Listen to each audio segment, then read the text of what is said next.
उस अवस्था के बारे में बात करेंगे। इसमें ही आप लोगों को इस चैप्टर को स्टार्ट करने जा रहे हैं। इस चैप्टर में आप लोगों को क्या पढ़ना है इसके बारे में पहले हम बताएंगे। पहले हम इस बारे में पढ़ेंगे इंट्रोडक्शन यानी परिचय, ठोसों का वर्गीकरण, क्लासिफिकेशन ऑफ सॉलिड्स, ठोसों का वर्गीकरण, विभिन्न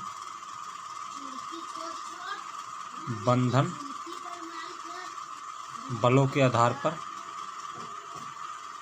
क्रिस्टलीय ठोसों का वर्गीकरण, क्रिस्टलीय ठोसों का वर्गीकरण,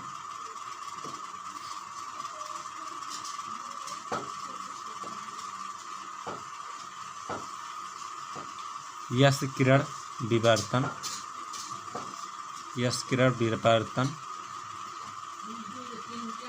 तथा ब्रैग समीकरण के बारे में जानेंगे।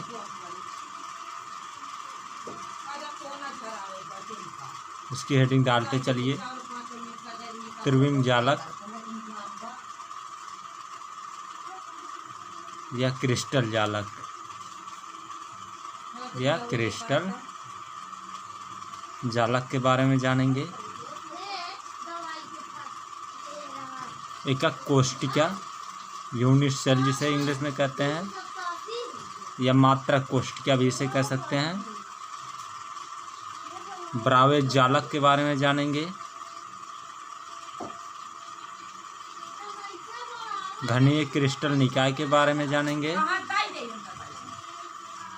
यहाँ से हेडिंग ऐसे डाल देते रहिए, नहीं तो एक में ही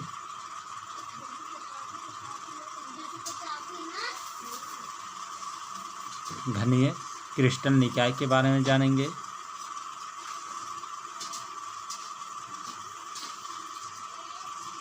ठोसों में निविड़ संकुलन,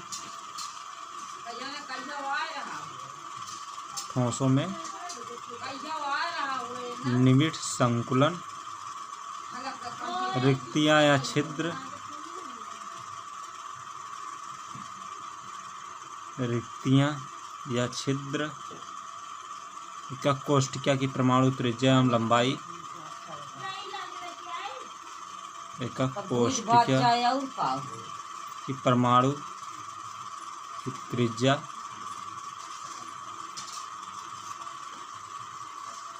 एवं कोर की लंबाई,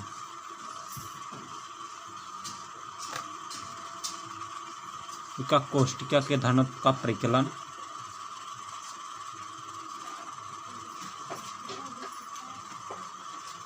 एकक कोष्टिका के घनत्व का परिकलन,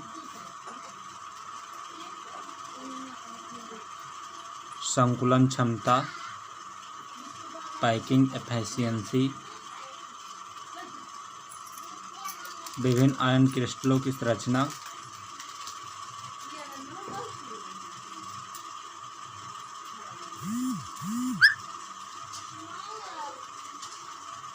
क्रिस्टलों की संरचना, त्रिज्या अनुपात,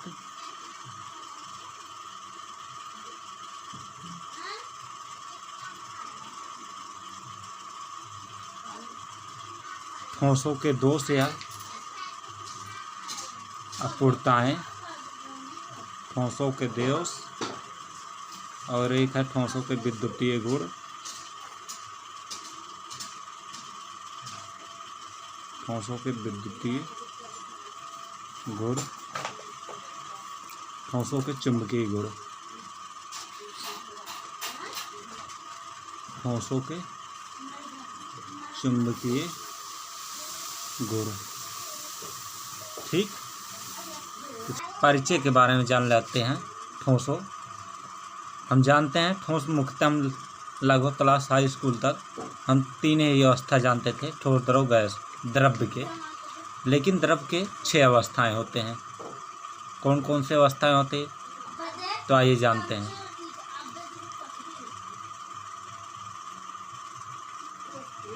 द्रव्य क्या? द्रव्य वह जो स्थान घेरता है यानी जिसमें भार होता है, जिसकी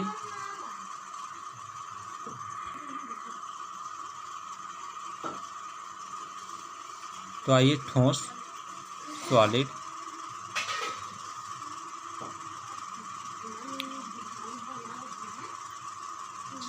द्रव, लिक्विड, पहली बार पढ़ा रहे हैं ऐसे भूल जाते हैं, गैस,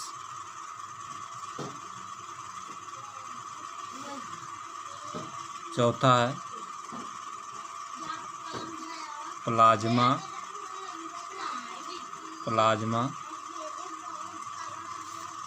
बोस-आइंस्टीन कंडेंसेंट, बोस-आइंस्टीन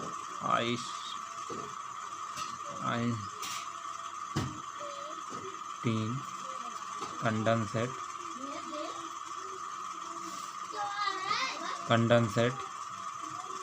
फर्मी-आनिक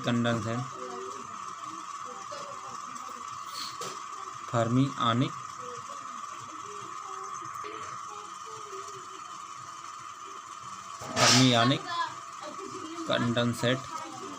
ठीक,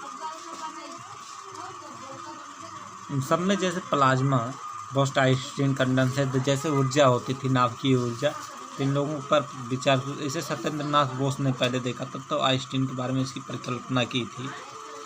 तो इस नाम से इन्होंने, बोस ने देखा तो बोस और आइंस्टीन ने इसकी परिकल्पना की थी, तो इस बोस-आइंस्टीन कंडेंसेट नाम का पड़ गया था ये नाम। द्रव की परिभाषा हम लोग हिचकिचाहट की तरह बता रहे थे। तो द्रव वह पदार्थ है जो स्थान घेरता है, जिसमें भार होता है, जिसका हम अनुभव पांचों इंद्रियों द्वारा हम कर सकते हैं। ठीक, अब ठोस के बारे में बात कर लेते हैं। ठोस, सॉलिड। ठोस के हम तो शुरू से पढ़ते चले आए 6, 7, 8 से। ठोस में आयतन एवं आकृति दोनों निश्चित होते हैं। ठीक, यानी इसके जो आयन होते हैं पैक होते हैं, संकुलित होते हैं। ठोस के जो आयन होते हैं ये पैक होते हैं, संकुलित होते हैं, एकदम सटे हुए होते हैं। ठीक, इसकी कुछ गुण हैं। क्या गुण हैं? ठोस मजबूत होते हैं, दृढ़ होते हैं, स्ट्रांग, रिजिड होते हैं। ठोस का आयतन एवं आकृति निश्चित होता है। ठोस का